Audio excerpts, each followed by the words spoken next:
Hello बच्चों, good morning. My name is Sonu Kumar Maurya. हमने भाई सीए इंटरमीडिएट में लॉ के सिलेबस में एलएलपी का चैप्टर स्टार्ट किया था। ठीक है।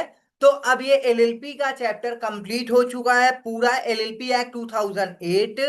अब हम लोग भाई इसमें क्या दिए थे, आपको होमवर्क में दिए थे भाई मल्टीपल चॉइस क्वेश्चन, कुछ थ्योरेटिकल क्वेश्चन। आई होप आप लोगों ने अच्छे से इसे रीड कर लिया होगा। भाई रीड करने के बाद समझा भी होगा। रीड ही नहीं करना, गो थ्रू करते हुए उसे अंडरस्टैंडिंग भी लेनी है। ठीक है। तो आज हम इस क्वेश्चन को देखते हैं भाई कि कैसे के क्वेश्चंस आते हैं एग्जाम में। ठीक है ना। तो भाई हमने एलएलपी पढ़ा था, उसमें कुछ पॉइंट वाइज हमने हाईलाइट भी करते थे। ठीक है। तो वही एमसीक्यू में आएगा। कह रहा विच of the following can not be converted into LLP. अब देखो, हमने तुमको शेड्यूल्स बताए थे। ठीक है ना। भाई सबसे पहले चार शेड्यूल बताए थे। Schedule number one, schedule number two, schedule number third, schedule number fourth. First schedule में हमने बताया था mutual rights and duties of a partnership, sorry LLP. Mutual rights and duties of a partner LLP के। ठीक है। फिर second schedule में हमने बताया था कोई पार्टनरशिप फर्म है उसे एलएलपी में कन्वर्ट करना चाहते हो तो सेकंड शेड्यूल के प्रोविजंस को फॉलो करेंगे। ठीक है ना। उसके बाद हमने बताया था यदि कोई आपकी प्राइवेट कंपनी है वो एलएलपी में कन्वर्ट करना चाहती है तो अब वो क्या करेगी, भाई उसे थर्ड शेड्यूल के प्रोविजन को फॉलो करके अपनी प्राइवेट कंपनी को एलएलपी में कन्वर्ट करा सकता है। सिंपल सी बात है। फिर हमने क्या बताया था, फोर्थ शेड्यूल में ये बताया था public unlisted company. Public unlisted company को हम अगर एलएलपी में कन्वर्ट करना चाहते हैं तो फोर्थ शेड्यूल को फॉलो करेंगे। तो हमने क्या बताया था, ये सारे शेड्यूल स्टार्टिंग में कंप्लीट समझाए थे। ओके। आई होप याद होगा आपको। हेलो। तो अब हम लोग देखेंगे वही तो। भाई इसमें आपका which of the following can not be converted into LLP. Partnership firm को कन्वर्ट कर सकते हैं as per second schedule. Private company को कन्वर्ट कर सकते हैं एज पर थर्ड शेड्यूल। लिस्टेड कंपनी के बारे में हमने नहीं पढ़ा। तो अनलिस्टेड कंपनी फोर्थ शेड्यूल के अकॉर्डिंग। तो इसे हम कन्वर्ट नहीं कर सकते, तो ये आपका करेक्ट आंसर होगा। ओके।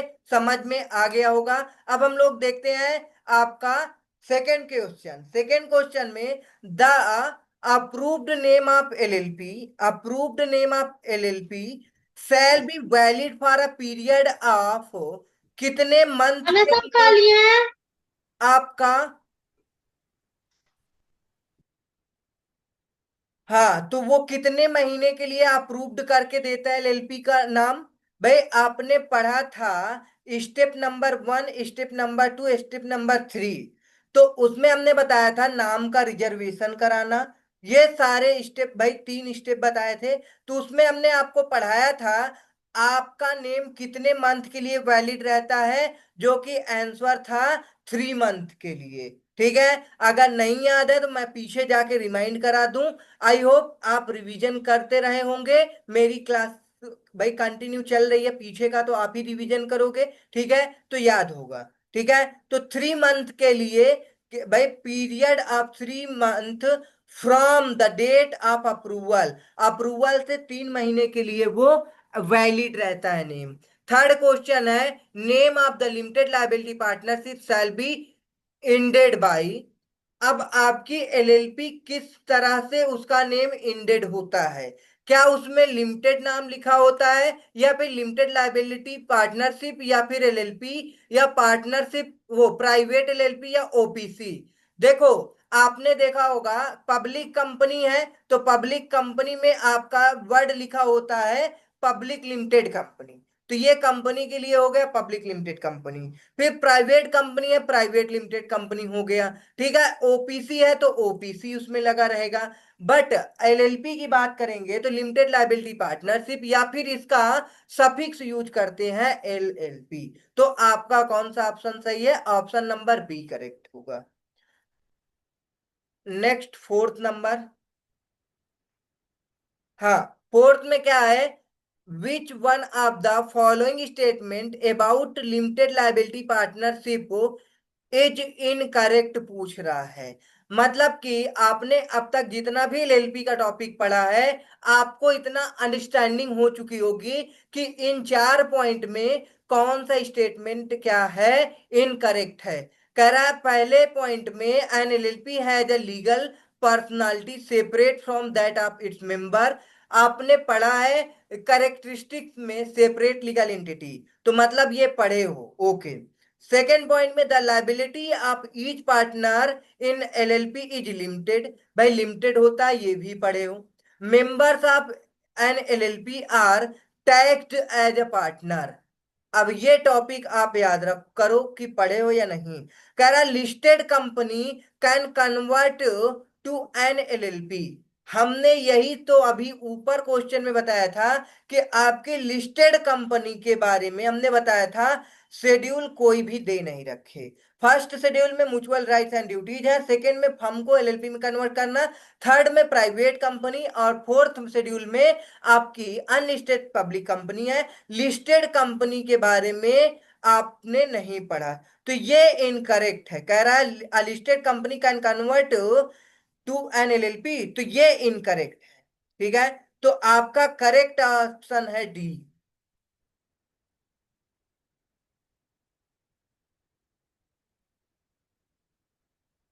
D number. अब 5 नंबर क्वेश्चन है। फिफ्थ नंबर में क्या दे रखा है, कह रहा है for the purpose of LLP resident in India means. हमने बताया था जब आपको क्या पढ़ाए थे भाई, करेक्टरिस्टिक्स पढ़ाए थे, तो उसमें हमने आपको पढ़ाया था भाई रेजिडेंशियल स्टेटस के बारे में। करेक्टरिस्टिक्स में नहीं, आपका रेजिडेंशियल स्टेटस हमने एक सेक्शन पढ़ाए थे, आई थिंक सेक्शन 6 था, ठीक है ना। सेक्शन 6 में आपको पढ़ाए थे रेजिडेंशियल स्टेटस के बारे में, सॉरी रेजिडेंशियल स्टेटस नहीं, मैं मतलब वो पढ़ाए थे आपको डेजिग्नेटेड पार्टनर्स के बारे में, ठीक है ना। डेजिग्नेटेड पार्टनर्स के बारे में हमने पढ़ाया था। उसमें हमने आपको पढ़ाया था कि यूरियल एलपी सेल है at least 2 designated partners, but but लगा था उसमें, क्या बोल रहा था कि आप मिनिमम 2 होने चाहिए, 2 से ज्यादा हो सकते हैं वो डेजिग्नेटेड पार्टनर, तो 2 है तो एक उसमें आपका रेसिडेंट होना चाहिए। फिर हमने उसमें बताया था कि रेसिडेंट की डिफिनीशन समझाई थी कि एक पर्सन इन जनरल, आपका रेजिडेंशियल स्टेटस क्या होता है इन जनरल, इन जनरल होता है कोई भी पर्सन है who has stay in India for a period of not less than 182 days, मतलब 182 डेज आर मोर। अगर कोई पर्सन इंडिया में रहता है तो वो रेसिडेंट बन जाता है। बट एलएलपी के केस में इसकी लिमिट आपको कितनी दे रखी है, 120 डेज आर मोर, ठीक है ना। अगर कोई भी पर्सन है हु है stay in India for period of not less than 120 days during the current year, तो वो पर्सन रेसिडेंट कहलाएगा। ठीक है, तो आपका 120 डेज की लिमिट है। तो देखो अब ऑप्शन में क्या क्या दे रखा है। ऑप्शन फर्स्ट में दिया है 182 डेज वाला, तो ये तो होगा नहीं। फिर आपका सेकंड में दे रखा है not less than 182 days, 181 days, मतलब कि अगर आपका ये सारा दे रखा कुछ भी, यहाँ पे आपके पजल नहीं होना। अगर आपको 122 डेज याद है तो आप आसानी से ये लगाओगे, ठीक है ना। तो आपके ये सारे मल्टीपल चॉइस क्वेश्चन हो गए। कंसेप्ट को बिल्ड करने के लिए एमसीक्यू करते हैं। एमसीक्यू में भाई एग्जाम में एमसीक्यू नहीं आता, ठीक है ना। थ्योरेटिक भाई डिस्क्रिप्टिव क्वेश्चन आते हैं जो कि ये हैं, और ये क्वेश्चन आपको भाई अच्छे से पढ़ करके इसके प्रोविजंस लिखने हैं, प्रोविजन के साथ साथ इसका एक्सप्लेनेशन एंड कंक्लूजन करना पड़ता है। सबसे पहले क्वेश्चन पढ़ोगे, आपके 2 टाइप्स के क्वेश्चन आते हैं डिस्क्रिप्टिव क्वेश्चन में, 2 टाइप्स पे। देखो आपका मल्टीपल एमसीक्यू आता तो है 30 मार्क्स का, ठीक है ना, हमने अभी बताया नहीं आता। तो ये आपका 30 मार्क्स का भाई जो होता है वो आपके केस बेसिस होते, केस स्टडी बेसिस, ठीक है ना, केस स्टडी बेसिस में होते हैं, ठीक है ना। तो इसमें भी उतना ही टाइम लगता है जितना आपको डिस्क्रिप्टिव क्वेश्चन को सॉल्व करने में लगता है। तो आप 30 मार्क्स का एमसीक्यू सुन करके बहुत ज्यादा हैप्पी नहीं हो जाना, डिमोटिवेट भी नहीं कर रहे हैं भाई, क्योंकि आपका पढ़ाई का लेवल इतना ज्यादा भाई अच्छा हो जिससे कि आपके ये जो केस स्टडी बेस्ड क्वेश्चंस है वो जल्दी से हो जाए, फिर आपके पास जो समय बचे आप डिस्क्रिप्टिव क्वेश्चन कर लो, ठीक है ना। तो 70 मार्क्स का आपका डिस्क्रिप्टिव आता है और 30 मार्क्स का आपका एमसीक्यू। एमसीक्यू नाम का होता है, केस स्टडी ही होती है, जिसमें एक केस स्टडी में 3-4 क्वेश्चन रहेंगे, 3 केस स्टडी आ जाएगा, 5-5 क्वेश्चन आ जाएंगे, भाई 15 हो जाएगा, ठीक है ना। 15 2 30 ऐसे हो सकते हैं, या फिर 2-3 तो एमसीक्यू ऐसे हो सकते हैं जो आपके केवल एमसीक्यू पे बेस हो सकते हैं, और रिमेनिंग सारे के सारे केस स्टडी पे बेस हो सकते हैं, ठीक है। तो अब हम देखेंगे आपका भाई डिस्क्रिप्टिव क्वेश्चन कैसे आते हैं। डिस्क्रिप्टिव क्वेश्चन आपके 2 टाइप से आते हैं, कहे 2 टाइप या 3 टाइप कर लो। भाई डिस्क्रिप्टिव क्वेश्चन आपके 3 टाइप के होते हैं। एक तो डायरेक्ट क्वेश्चन आ जाएगा। डायरेक्ट क्वेश्चन से क्या समझते हो कि मतलब कोई भी डिफिनीशन पूछ लिया, किसी भी प्रकार से प्रोविजन को एक्सप्लेन करने के लिए कह देता है, तो ये आपका डायरेक्ट क्वेश्चन है। फिर सेकंड आपका भाई केस स्टडी बेस्ड क्वेश्चन आएगा, मतलब एक केस स्टडी लिखी रहेगी, उस केस स्टडी को पढ़ो और उसका भाई ये बताओ कि भाई वो पूछेगा आपको कि एज ए सीए, मतलब कि आप चार्टर्ड अकाउंटेंट है, आप हमें सजेस्ट करो कैसे हम भाई ये हमारे बिजनेस में ऐसी ऐसी चीजें हैं, तो आप बताओ ये करेक्ट है या नहीं, इनकरेक्ट है। तो सबसे पहले प्रोविजन लिखोगे, फिर फैक्ट लिखोगे, फिर कंक्लूजन बताओगे कि हाँ भाई आपका जो ये जो प्रॉब्लम है इस क्वेश्चन में दे रखी है, ये राइट है या फिर रॉन्ग है। ओके, तो केस स्टडी बेस आ सकता है। थर्ड आपका डिफरेंस पूछ सकता है, ठीक है ना। डिफरेंस 4 से 5 मार्क्स का आ सकता है। डायरेक्ट क्वेश्चन भी आपका वही सिंपल है, 3 से 4 मार्क्स का होगा बस। बाकी सारे क्वेश्चन केस स्टडी बेस से ही आएंगे, ठीक। तो अब आपको समझना पड़ेगा भाई ये सारे क्वेश्चन कैसे सॉल्व किए जाते हैं। तो इसमें आपका थोड़ा भाई की वर्ड दे रखे आंसर में। पहला क्वेश्चन है, LLP is an alternative corporate business vehicle that give the benefit of limited liability of a company and the flexibility of a partnership. अब इसे एक्सप्लेन करना है आपको। हमने आपको बताया था कि आपके एलएलपी जो होती है अल्टरनेटिव कॉर्पोरेट बिजनेस व्हीकल होती है। तो आपको जो मीनिंग एंड डिफिनीशन समझाया था वही पूरा आपको इसमें लिखना है। ये देखो, ये देखो, हमने जो मीनिंग एंड डिफिनीशन पढ़ाई थी एलएलपी में, LLP is an alternative business from the gives the benefit of limited liability of a company and the flexibility of partners. तो लिमिटेड लायबिलिटी के बारे में बता दो एंड फ्लेक्सिबिलिटी ऑफ पार्टनर्स के बारे में बता दो।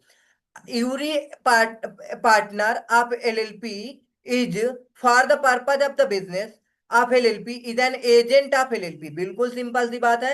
हमने बताया था पार्टनर क्या होते हैं, एजेंट होते हैं एलएलपी के, ठीक है। नॉट ऑफ अदर पार्टनर, और एक दूसरे को बाइंड नहीं करते हैं। वो उतने के लिए लाइबल होते हैं जितने के लिए वो एग्री करते हैं कि हम इतना कंट्रीब्यूशन करेंगे। The liability of partner will be limited to their agreed contribution, वही चीज लिखा है। The LLP while the LLP itself will be liable for the full extent of its assets।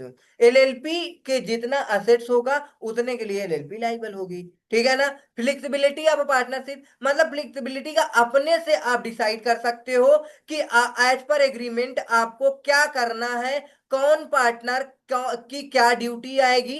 भाई कौन पार्टनर है, और भाई मतलब कि आपके 2 पार्टनर है, partner A partner B.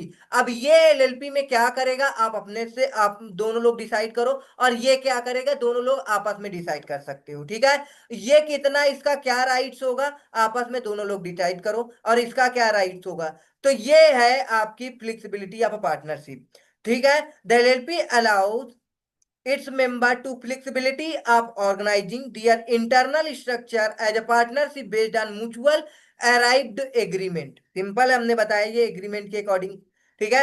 The LLP from enables entrepreneurs professionals and enterprises providing services of any kind of engaged in scientific and technical and disciplines to from commercial efficient vehicles suited to their requirements, owning to flexibility in its structure and operation.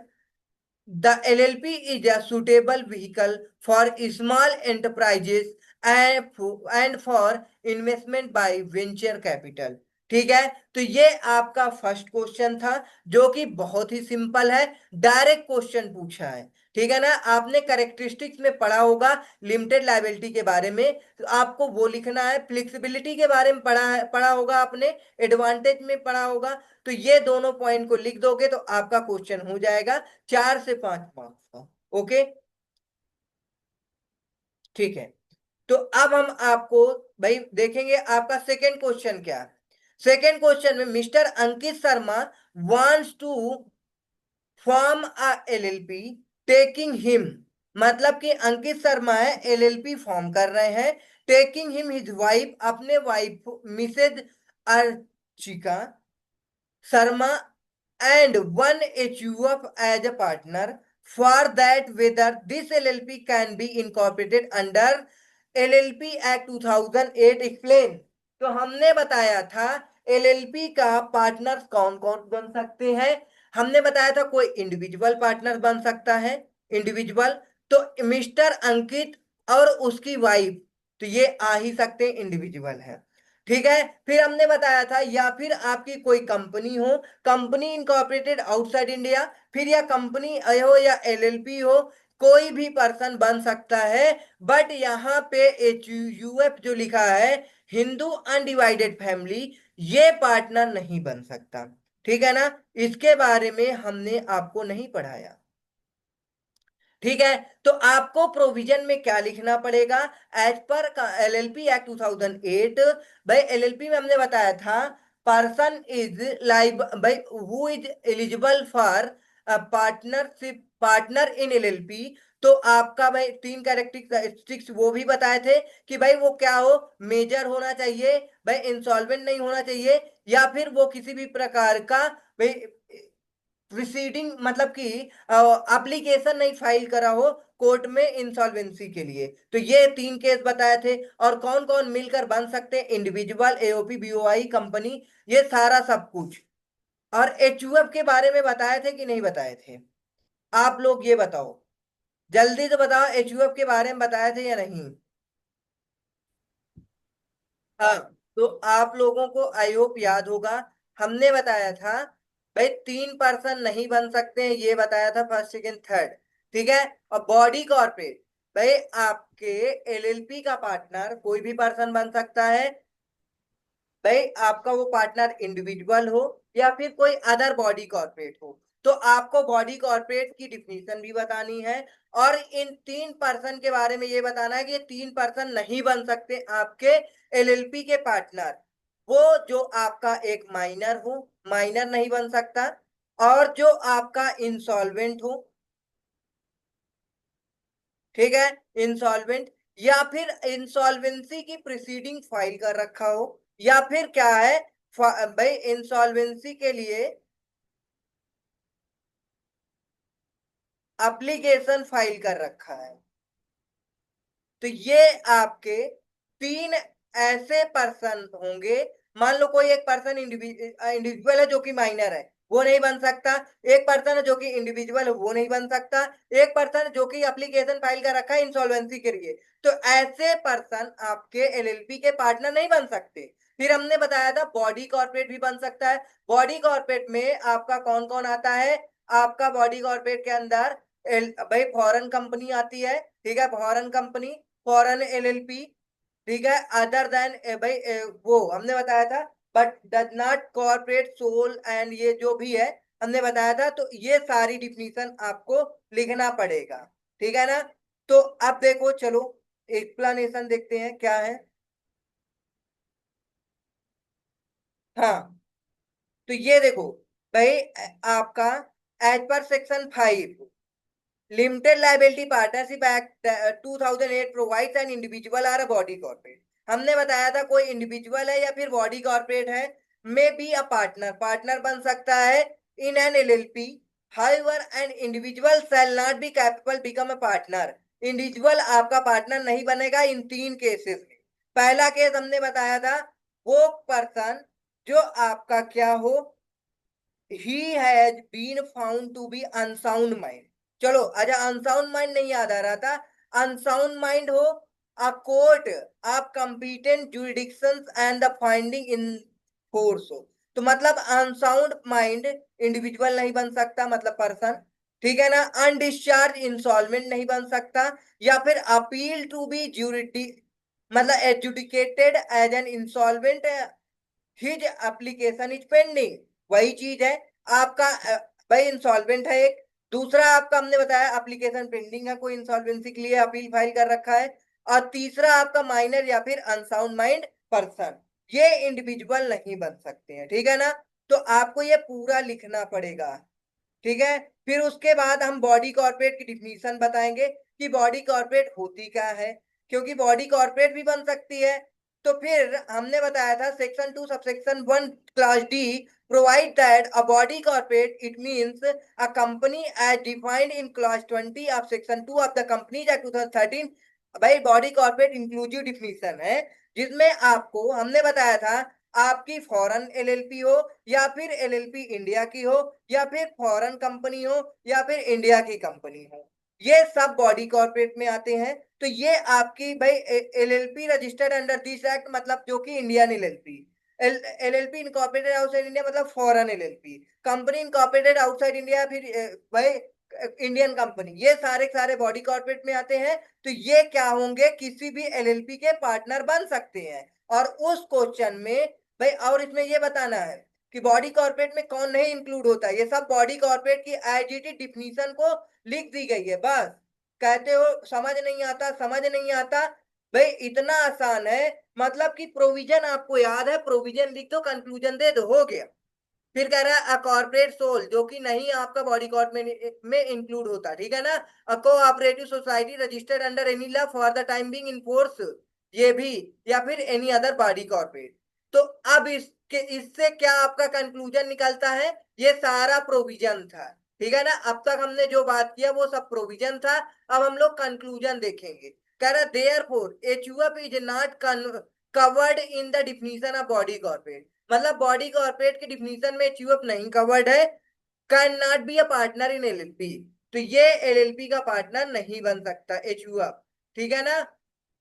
बस हो गया, simple सा question है भाई। आपको दो, अगर दो प्रोविजन आते तो ये क्वेश्चन हो जाता। पहला प्रोविजन हमने जो बताया था बॉडी कॉर्पोरेट का, बॉडी कॉर्पोरेट की डिफिनीशन आती, और दूसरा हम एक बताया था कि कौन कौन पार्टनर आपका एलएलपी का पार्टनर बन सकता है, कौन नहीं बन सकता।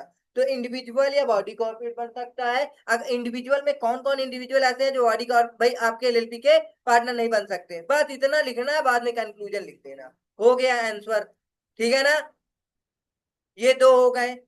अब इसी टाइप के भाई तीसरा है और चौथा है, ये सारे के सारे केस स्टडी बेस है। कितने क्वेश्चन है, 6 क्वेश्चन है। इन 6 क्वेश्चन को आपको घर पे पढ़ करके प्रोविजन को याद करो, और भाई ट्राई करके आओ कि कंप्लीट आप कितना, मतलब कितने प्रोविजंस आपको याद हो रहे हैं, और आप सही प्रोविजंस याद कर पा रहे हैं कि नहीं याद कर पाए इस क्वेश्चन को, इस प्रॉब्लम को पढ़ने के बाद, ठीक है ना। ये सब रियलाइज होता, ऐसे नहीं सीए के पास क्लाइंट आते हैं अपने प्रॉब्लम लेकर के। जब आपको ये सारे प्रॉब्लम्स के भाई प्रोविजंस एग्जैक्ट पता होंगे, तभी रियल लाइफ में अगर कोई भी पर्सन एलएलपी का प्रॉब्लम लेकर के आता है, तभी तो आप सॉल्व करा पाओगे ना भाई। अगर आपको एलएलपी के प्रोविजंस ही नहीं पता रहेंगे, तो कोई क्लाइंट आएगा तो कैसे बता पाओगे कि भाई अगर आपको इस सेक्शन अप्लाई करना पड़ेगा, ऐसे करना पड़ेगा, या जो भी, ठीक है ना। तो अब आप इसका इंपॉर्टेंस समझ गए होंगे कि क्यों एक एक पॉइंट को पढ़ना बहुत जरूरी है। आई होप सारे जो भी हमने क्वेश्चन बताया, अब आपको वो क्वेश्चन समझ में आ गए होंगे, और बेस भी बन गया होगा कि कैसे हमको क्वेश्चन को सॉल्व करना है। तो आपको ये सारे क्वेश्चन को होमवर्क में कंप्लीट कर लेने हैं, आपको पढ़ना है और उसे आपको समझ करके लिखना है, ठीक है ना। लिख करके जब तक आप प्रैक्टिस नहीं करोगे, एग्जाम में नहीं लिख पाओगे, ठीक है। ओके, आई होप अच्छे से समझ में आ गया होगा। मिलते हैं नेक्स्ट सेशन में। भाई सेशन को लाइक करो, सब्सक्राइब करो, अपने दोस्तों को शेयर करो। ठीक है। Okay, thanks for watching, have a nice day, मिलते हैं नेक्स्ट सेशन में।